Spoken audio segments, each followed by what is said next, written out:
Hello everyone, Philopater here, and welcome to another exciting episode of Total War Rome 2. Now before I begin this replay, I have a quick announcement to make. I recently bought the Blood and Gore pack. It's been on sale for a little while, and so this battle and all future battles will look a little bit prettier than they have been. Anyways, I am playing as the Iceni, while my opponent CPU Apex plays as Sparta. I recently uploaded a video with my friend Blademaster, in which he was trying a strategy where waves of cavalry and infantry would crash into the front of your lines, the charge bonuses would stack on top of each other, and it would slowly whittle down the health of my army. It didn't go so well for him, but it inspired me to try something similar, and I brought the Iceni because in the end this is simply a modified sword rush.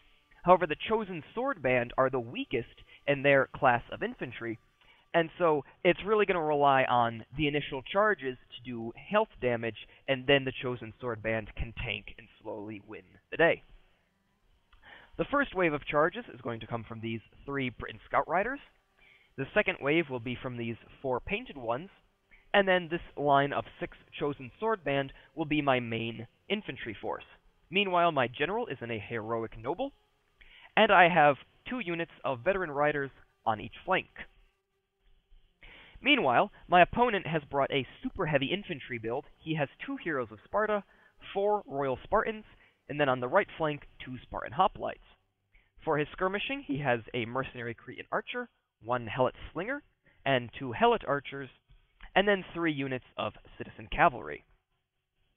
I thought it was quite funny when I first saw this.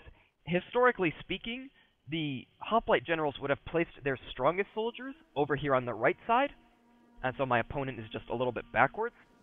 The reason for that being that the left side is protected by shields, whereas the right side has no such protection.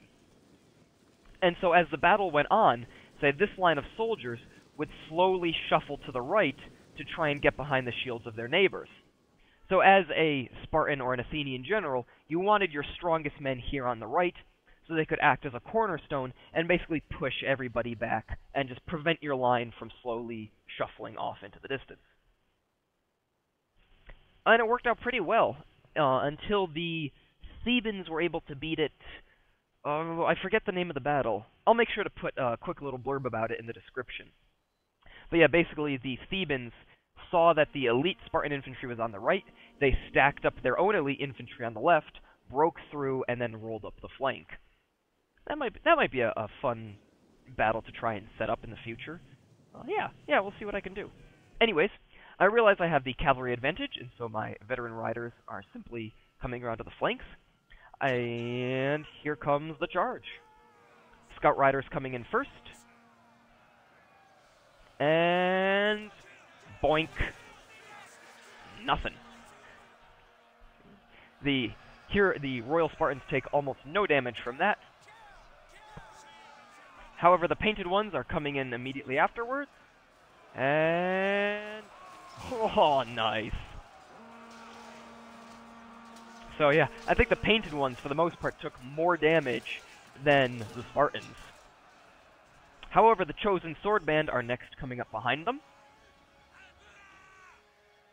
I have my Scout Riders. I pulled them back behind my lines, and I'm now flanking around to my right, and they're going to come and join this ruckus here in the backfield. He's trying to get his citizen cavalry around to flank my own men, but they get stuck, and I get my veteran riders into the back of them.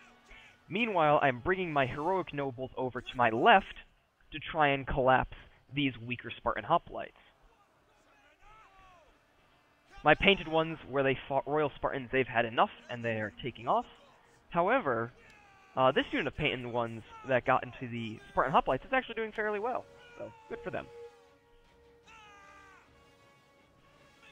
Yeah, let's see. My heroic nobles chases away this group of citizen cavalry. They were not able to get a flank charge that they needed.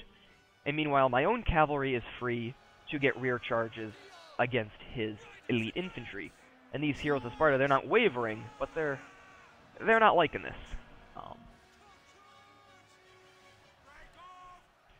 My opponent... where was it?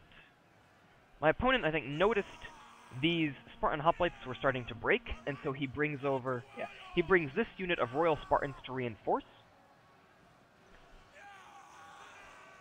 And in the meantime, I'm going to then bring these Chosen Sword Band over to help clean it up. I really want to break the right flank and then come in on the center. There it is. These Royal Spartans are coming over to reinforce. Unfortunately, I think they were targeting my veteran riders, and so they're simply going to end up stacking on top of his own infantry.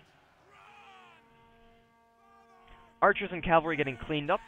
I pour all of my cavalry into these Spartan hoplites. I want them to break, and now I can start rolling up his line. Now this is the part where it requires a lot of patience. His Royal Spartans can still beat my men from the front, especially when they're in hoplite wall, their general is supporting them. And so what I have to do is, say, these Chosen Sword Band, pull them all the way back, make sure they line up effectively, and then come in to get a charge off. Let's see, in a second I'm going to notice these Royal Spartans are in hoplite wall. They can't really move from the front, and so there they go. I'm going to pull my own Chosen Sword Band back so that they're not fighting the Spartans where the Spartans want to be fighting. Painted ones have had enough. They're going to shatter. Another rear charge from those Chosen Sword Band. Let's see, there it comes. The Royal Spartans are just going to take it. Maybe. Yeah, nice. In the meantime, I pull this unit of Chosen Sword Band through the gap, get a nice surround off on these Royal Spartans, and they're eventually going to die. My Scout Riders have all routed, but my Veteran Riders have cleaned up the backfield, and they're going to get a really good charge off on these Heroes of Sparta in a second. My opponent is actually going to see this coming. My opponent is going to see this coming, and he tries to countercharge my own cavalry, which means his men are not braced, and they're going to take a lot more damage than they should have. But every now and then, one of them will get revenge. Nice. And see, now it's simply a matter of just fighting, and hoping that I did enough damage with my charges to take out the Royal Spartan. And yeah, let's see, we've got, what, 30 seconds left? Ooh, another excellent rear charge. His right flank is going to collapse. I'm going to take this unit of Chosen Sword Band, because again, the Royal Spartans are in hoplite wall, they're not going to follow, and I'm going to throw javelins. Meanwhile, where the backs are presented, I'm going to send in Chosen Sword Band to keep fighting. And yeah, that's just simply a matter of grinding them down. The right flank has completely collapsed, the Spartans realize it's hopeless, and they start to rout. So, great game to my opponent. This was a lot of fun playing as the Iceni, and the point of this is not to show you that the Iceni are some sort of power faction, or to show you that this is some sort of new meta build that you can use to win games.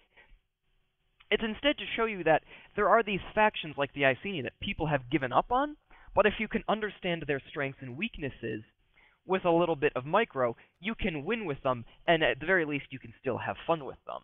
Now, none of my men did particularly well, except maybe these painted ones and these Britain Scout Riders, whereas with my opponent, his Royal Spartans, all of them were able to tank from the front.